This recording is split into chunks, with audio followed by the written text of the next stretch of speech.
اپنی امت کو وصیت کرتے ہوئے فرمایا سددو، کہ تم میانہ روی اختیار کرو، تم اعتدال کی راہوں پہ گامزن رہو۔ فرمایا کہ یسرو ولا تعسرو، بشرو ولا تنفرو، چار چیزیں ارشاد فرمائی۔ کہا لوگوں کے لیے آسانیاں پیدا کرو، مشکلیں پیدا نہ کرو، لوگوں کو خوشخبری دو، لوگوں کو نفرت نہ دلاؤ۔ حضرت ابو مسعود انصاری رضی اللہ تعالیٰ عنہ فرماتے ہیں کہ مدینۃ المنورہ میں ایک امام صاحب تھے جو بہت لمبی قرات کرتے تھے، تو ایک صحابی حضور کی خدمت میں ان کی شکایت لے کر آئے اور کہا کہ حضور ہمارا امام بہت لمبی قرات کرتا ہے، اور اگر یہ سلسلہ یوں جاری رہتا ہے تو میں جماعت سے نماز نہیں پڑھ پاؤں گا۔ تو آقا کریم علیہ الصلوۃ والسلام شدید غصے میں آئے، بلکہ حضرت ابو مسعود انصاری رضی اللہ تعالیٰ عنہ فرماتے ہیں کہ واعظ کے باب میں نے زندگی میں حضور کے چہرے پہ اس طرح غصہ کبھی نہیں دیکھا تھا۔ تو آقا کریم علیہ الصلوۃ والسلام نے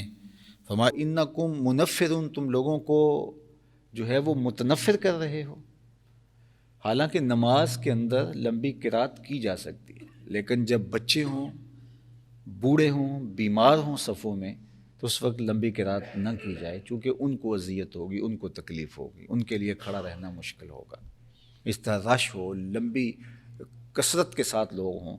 تو اس میں امکان زیادہ ہوتا ہے کہ اس میں ضعیف و کمزور بھی ہیں۔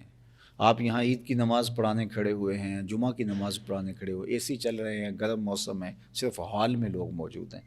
تو ٹھیک ہے آپ لمبی قرات کر لیجئے اگر سارے نوجوان ہیں، لیکن اگر باہر لوگ دھوپ میں بھی کھڑے ہوئے ہیں، رش اتنا ہو گیا ہے، تو آپ جو معمول کی قرات کرتے ہیں اس سے بھی مختصر کیجئے۔ آپ یہ نہ سوچئے کہ میں یہاں کھڑا ہوں اور میں تو 15 منٹ کی نماز میں بھی، لیکن وہ جو دھوپ میں صفیں بچھائے کھڑے ہیں اور گرمیوں کی دھوپ ہے تو وہ ان کا خیال کیجئے۔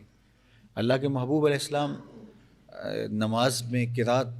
اعتدال کے ساتھ ہی فرماتے، لیکن کبھی ایسا ہوتا کہ خواتین جب آتی تو ان کے ساتھ بچے بھی ہوتے، تو وہ پیچھے بٹھا کر کے بچوں کو، تو صفوں میں نماز کے لیے جب کھڑی ہوتی تو کوئی بچہ رونے لگتا تو ماں کا دل اس کی طرف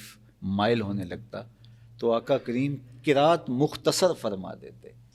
کہ ماں کے دل میں بچے کا خیال آ رہا ہے اور اس کو بچے کی